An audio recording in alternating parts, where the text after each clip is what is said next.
think I went up the first time in 82. That was my first trip. It's the first time I ever met native people. It's very hard to read what they're thinking about, and it's often hard to understand. You can understand the words they tell you, but you don't always know what they meant, what the message was. And then I found, after I had been out in the bush with them at camp for a couple of weeks, many times then over the years, I found them much easier to understand. And they've got a wild sense of humor if you get to know them well enough.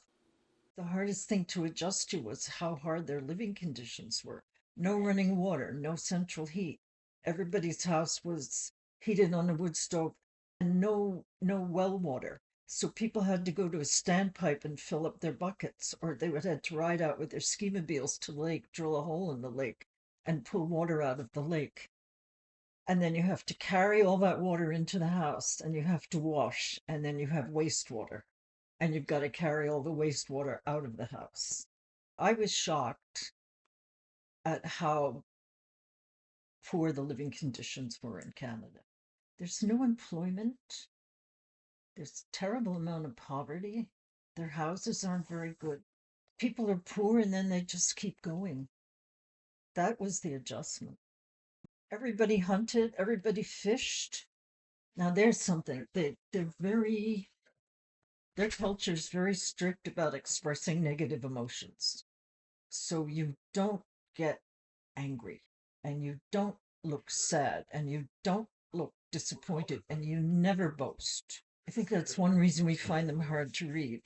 So the men will come back from hunting and they'll go into the tent and they'll just sit around and nobody will ask them a question because questions are, for the most part, very impolite. But they'll sit there for a while.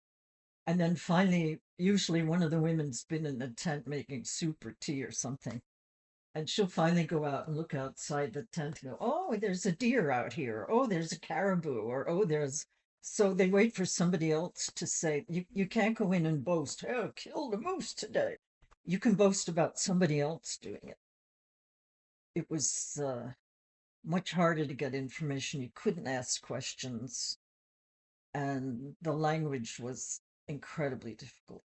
They have a very different approach to the land than our culture. Well, they revere the land, but they also, our culture thinks of there's us and then there's the land, and they don't, they're in the land, they're part of it.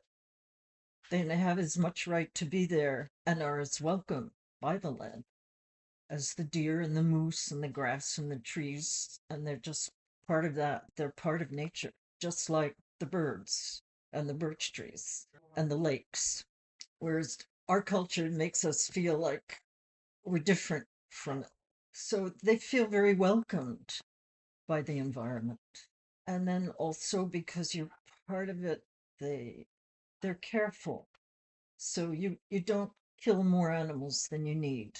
You don't cut down more trees than you need. You just take what you need and it's enough, and nature respects you for that, just like it respects the wolves for hunting deer.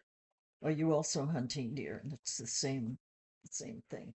Some of the people believe that when you kill the animal, that the animals deliberately come into view because they're deliberately offering themselves to people out of love to help keep the people alive.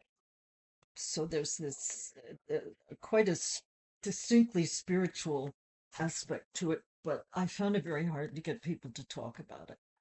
It's so different, and it's not just the Cree.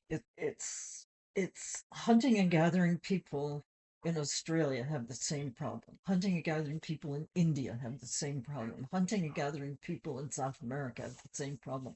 It's such a different way of life.